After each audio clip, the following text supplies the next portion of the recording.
Alors aujourd'hui, on va se pencher sur les deux visages de l'algorithme de TikTok.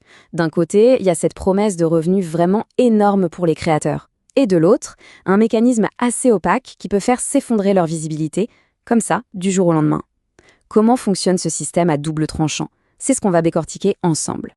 Et pour commencer, le changement est colossal. Avec son nouveau programme de récompense, TikTok a complètement changé la donne. On est passé de quoi? Quelques dizaines de dollars par million de vues à potentiellement plus de 1000 dollars. C'est une différence spectaculaire qui redéfinit vraiment ce que veut dire être créateur. D'après TikTok, ce nouveau programme a fait bondir le potentiel de revenus de 250%. Ce n'est pas juste une petite augmentation, hein. Ça a carrément doublé le nombre de créateurs qui gagnent au moins 50 000 dollars par mois. Bon, d'accord. Mais alors comment on fait pour accéder à ce trésor? Eh bien, il y a des règles du jeu et elles sont bien précises. L'algorithme peut être très généreux, c'est vrai, mais seulement avec ceux qui respectent ces conditions à la lettre. Voyons un peu de quoi il s'agit. Ok, voilà la checklist de base. Il faut avoir 18 ans, être dans un pays participant comme la France, utiliser un compte personnel et, surtout, avoir déjà une certaine audience. Au moins 10 000 abonnés et 100 000 vues sur le dernier mois. C'est vraiment le premier filtre. Et là, attention, voici la règle de contenu la plus importante. Les clips de 15 secondes, on oublie. Pour être monétisé, une vidéo doit maintenant faire plus d'1 minute. C'est un virage stratégique énorme pour TikTok qui cherche très clairement à aller concurrencer les autres plateformes de vidéos longues. Le point crucial à comprendre, c'est que toutes les vues n'ont pas la même valeur. TikTok calcule ce qu'on appelle le revenu pour 1000 vues, le RPM, en se basant sur 5 facteurs. Pour faire simple, plus une vidéo est regardée longtemps, plus elle est originale, engageante et liée aux tendances de recherche, plus le RPM grimpe. Et la localisation de l'audience a aussi un rôle majeur. Le tableau a l'air parfait, non? On suit les règles, on crée du contenu de qualité et les récompenses tombent. Mais voilà, pour beaucoup de créateurs, du jour au lendemain, tout s'arrête. Le compteur de vues se fige. Et c'est là qu'on découvre l'autre visage de l'algorithme. Ce phénomène porte un nom, le shadow banning, ou le bannissement furtif. Des chercheurs le définissent comme ça. C'est une sanction invisible. En gros, la plateforme réduit délibérément la visibilité de quelqu'un, mais sans jamais le prévenir.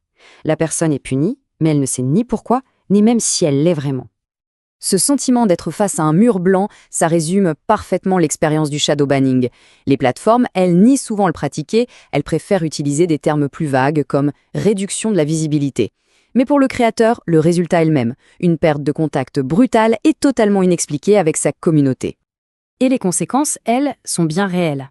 Au-delà des pertes financières qui sont évidentes, cette pratique peut provoquer une vraie détresse émotionnelle et mentale. Imaginez, se voir coupé de sa communauté sans aucune explication. C'est une expérience très déstabilisante qui affecte profondément de nombreux créateurs. Alors, il faut savoir que le shadow banning, ce n'est pas un simple interrupteur on-off.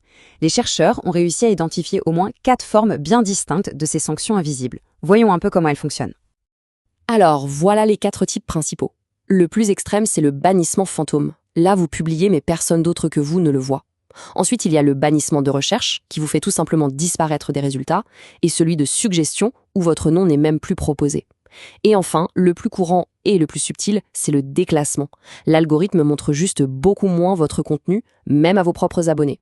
On a donc bien vu les deux côtés de la médaille. D'un côté, un système de récompense hyper attractif. De l'autre, un système de punition complètement opaque. Et quand on met les deux ensemble, ça forme un outil de contrôle extrêmement puissant. C'est ça l'essence du contrôle algorithmique. Les plateformes utilisent la carotte, les récompenses, et le bâton, le shadow banning, pour orienter le comportement des créateurs. C'est une manière très discrète mais incroyablement efficace de façonner le contenu pour qu'il corresponde à leurs objectifs. Au final, être créateur sur TikTok aujourd'hui, c'est un peu comme jouer à un jeu où les règles pour gagner sont très claires, mais les raisons de perdre, elles, sont totalement invisibles. L'algorithme récompense et punit, mais sans aucune transparence. Et ça soulève une question essentielle. Où s'arrête la modération légitime d'une plateforme et où commence une forme de censure qui décide, dans l'ombre, quelles voix ont le droit d'être entendues.